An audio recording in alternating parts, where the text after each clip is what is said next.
நெய்க்குடத்தை பத்தி ஏறுமெரும்புகள் போல் நிறந்து எங்கும் கை கொண்டு நிற்கின்ற நோய்கள் காலம்பெற உய்யப்போமேன். மெய்கொண்டு வந்து வேத பிரானார் இழந்தார் கைக்கொண்டவாம்பனையோட பண்டந்த வட்டினங்காப்பேன். நெய்க்குடத்தை பத்தி ஏறுமெரும்புகள் போல் நிறந்து எங்கும் கை கொண்டு நிற்கின்ற நோய்கள் காலம்பெற உய்யப்போமேன். மெய்கொண்டு வந்து வேத பிரானார் இழந்தார் கைக்கொண்டவாம்பனையோட பண்டந்த வட்டினங்காப்பேன். சித்திரகுத்தனெழுத்தால் தென்புலக்கோன் பொறியொத்தி வைத்த விளக்கின மாத்தி தூதுவரோடி ஒளித்தார்.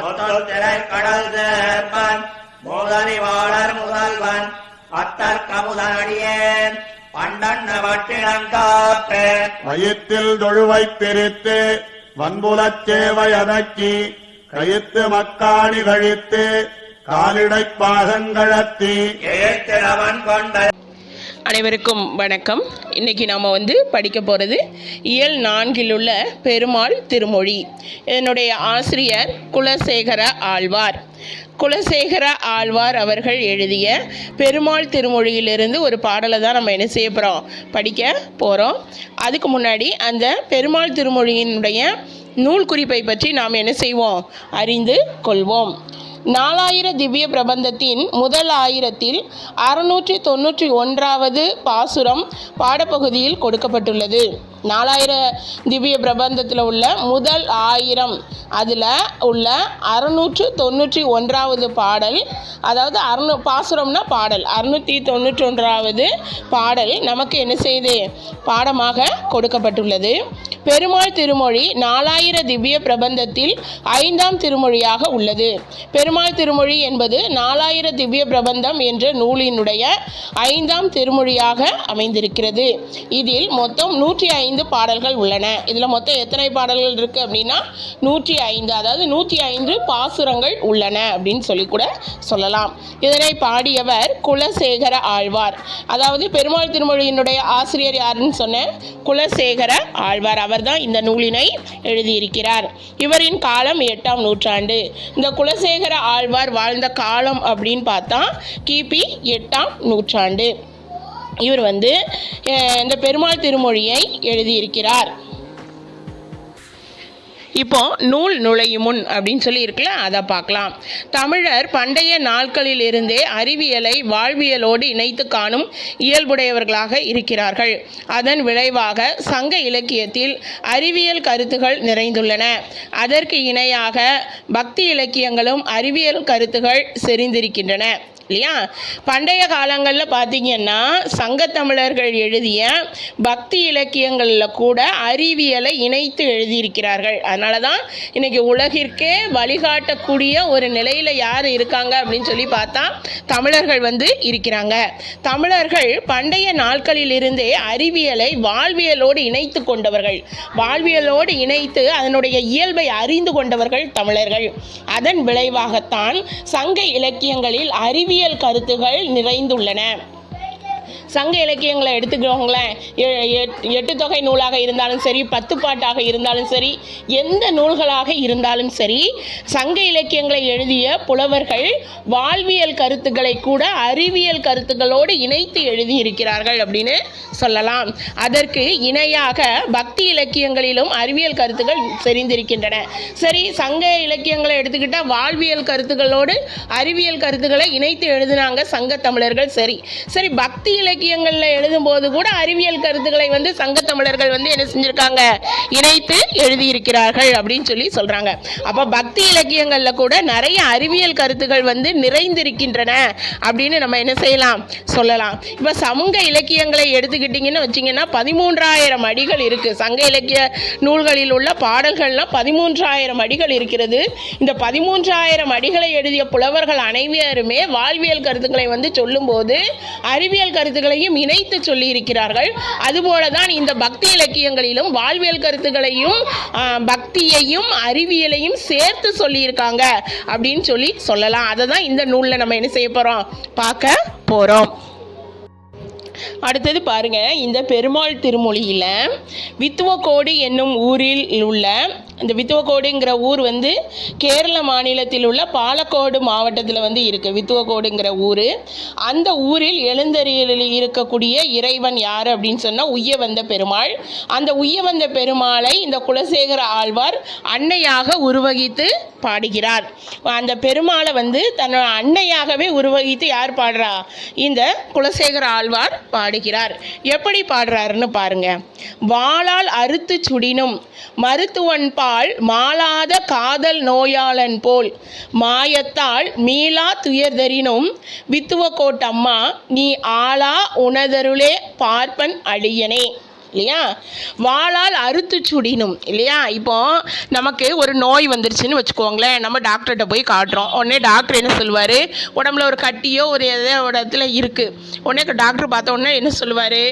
இந்த கட்டியை வந்து ஆப்ரேஷன் பண்ணி தான் என்ன செய்ய முடியும், எடுக்க முடியும் அப்படின்னு சொல்லும்போது, ஆப்ரேஷன் எப்படி பண்ணுவாங்க?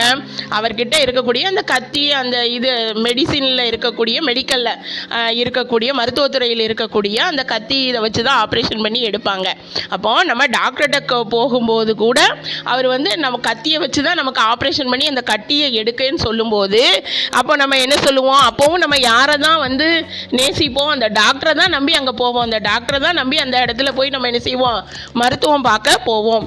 வாளால் அறுத்து சுடினும், மருத்துவர் உடலில் ஏற்படக்கூடிய புண்ணை, அதாவது கட்டியை வாளால் அறுத்து சுடினும், கத்தியால் அறுத்து சுட்டாலும், அறுத்து நம்ம வந்து ஆப்ரேஷன் பண்ணுறாங்கல்ல, அறுவை சிகிச்சை பண்ணினாலும் கூட அது எதற்காக பண்றாங்க? மருத்துவர்கள், டாக்டர்ஸ் எதற்காக பண்றாங்க? நம்மளுடைய நன்மைக்காக தான். அந்த புண்ணு நம்ம உடம்புல இருந்துச்சுன்னா நம்ம உடம்புக்கு தீங்கு விளைவிக்குங்கிற காரணத்தினால தான் மருத்துவர்கள் வந்து கத்தியால் அந்த புண்ணை என்ன செய்கிறாங்க? அறுத்து அறுவை சிகிச்சை பண்ணுறாங்க. அது வந்து நமக்கு என்ன செய்யும்? நன்மைக்கே என்பதை வந்து நோயாளி வந்து உணர்ந்து கொள்கிறான். இப்போ சாதாரணமாக ஒருத்தன் கத்தி எடுத்து குத்துனானா அது நன்மைக்கேன்னு சொல்ல மாட்டோம் இல்லையா? ஆனால் டாக்டர்கிட்ட போய் நம்ம நோயை காட்டும்போது அந்த நோய் தீர்வதற்காக அவர் என்ன சொல்வார்? ஆப்ரேஷன் பண்ணணும், அறுவை சிகிச்சை பண்ணணும்னா நம்ம என்ன செய்வோம்? அந்த டாக்டரை நம்பி தான் அந்த அறுவை சிகிச்சையை என்ன செய்வோம்? பண்ணிக்கொள்வோம். அப்போ நமக்கு அந்த டாக்டர் மேலே மாளாத காதல் நோயாளன் போல், இல்லையா? எப்போவுமே அந்த மருத்துவரை வந்து நம்ம என்ன செய்வோம்? நேசிப்போம் இல்லையா? அவரால் தான் என்னுடைய நோய் தீரப்போகிறது என்று நம்ம அவரை என்ன செய்வோம்? நேசிப்போம். மாளாத காதல் நோயாளன் போல் மாயத்தால் மீளா துயர்தரினும். அது மாதிரி தான் எப்படி நம்ம உடம்புல கட்டியோ புண்ணோ இருந்துச்சுன்னா டாக்டர்கிட்ட போய் அறுவை சிகிச்சை செய்து கொண்டு டாக்டரையே நம்பி இருக்கோமோ இல்லையா? கத்தியால் அறுக்கும்போது அது நமக்கு துன்பத்தை தான் தரும். ஆனால் அது இருந்துச்சுன்னா இன்னும் துன்பம் அதிகம். இந்த சின்ன துன்பத்தை தாங்கிக்கிட்டால் நமக்கு மிகப்பெரிய நன்மையை தருங்கிறத நம்ம என்ன செய்வோம்? அறிந்து கொள்வோம். அதுபோல மாயத்தால் மீளா துயர்தரினும் வித்துவக்கோட்டம்மா, நீ எப்பேற்பட்ட நீங்காத துயரத்தை எனக்கு கொடுத்தாலும் கூட, நீங்காத துன்பத்தை எனக்கு கொடுத்தாலும் கூட, மீளா துயர்தரினும், மீளாத துயரத்தை நீ எனக்கு தந்தாலும் கூட, வித்துவக்கோட்டம்மா, வித்துவக்கோட்டில் வீட்டு இருக்கக்கூடிய உய்யவந்த பெருமாளே, அன்னையை போல நீ எனக்கு காத்து என்னை எப்போவுமே நீ என்ன செய்வ? காத்து கொள்வாய் அப்படின்னு சொல்லி, ஆளா உணதருளே, எப்போவுமே உன் அடியவனாகிய நான் உன்னுடைய அருளையே எப்போதும் என்ன செய்கிறேன்? எதிர்பார்த்து காத்து கொண்டிருக்கிறேன், எதிர்பார்த்து வாழ்ந்து கொண்டிருக்கிறேன் அப்படின்னு சொல்லி குலசேகர ஆழ்வார் கூறுகிறார். வாளால் அறுத்து சுடினும் மருத்துவன் பால் மாளாத காதல் நோயாளன் போல், இல்லையா? வாளால் அறுத்து சுட்டு நமக்கு அறுவை சிகிச்சை மேற்கொண்டாலும் மருத்துவரிடம் மாளாத அன்பு கொண்டிருப்பதை போல வித்துவக்கோட்டில் எழுந்திருக்க அருள் இருக்கக்கூடிய அன்னையாகிய, அதான் அன்னைனா யாரு? உய்யவந்த பெருமாளை தான் அன்னையா சொல்றாரு. வித்துவக்கோட்டில் எழுந்தருளி இருக்கும் அன்னையாகிய உய்யவந்த பெருமாளே, நீ எத்தகைய மீளாத துயரை தரினும், எத்தகைய நீங்காத துன்பத்தை எனக்கு நீ தந்தாலும் கூட நான் எப்போவுமே என்ன செஞ்சிருப்பேன்? நீ ஆளா உணதருளே பார்ப்பன் அடியேனே, எப்போவுமே நான் வந்து உன் அடியவனாகி நான் என்னைக்குமே உன்னுடைய அருளை தான் எதிர்பார்த்து வாழ்ந்து கொண்டிருப்பேன் அப்படின்னு சொல்லி யார் சொல்றாரு? குலசேகர ஆழ்வார் வித்துவக்கோட்டில் வீற்றிருக்கக்கூடிய உய்யவந்த பெருமாளை அன்னையாக வேண்டி பாடுகிறார். நன்றி, வணக்கம். தைரியம் கொள் நண்பனே, எதிர்வரும் ஒவ்வொரு நொடியும் போராடு. இரவு பகல் இல்லா சூரியனாய் எந்நேரமும் ஒளி வீசு. இவனால் முடியாது என்று சொன்னவர்களின் முகத்திரையை கிழித்து காட்டு. எடுத்துக்காட்டாய் வாழ்ந்து காட்டு.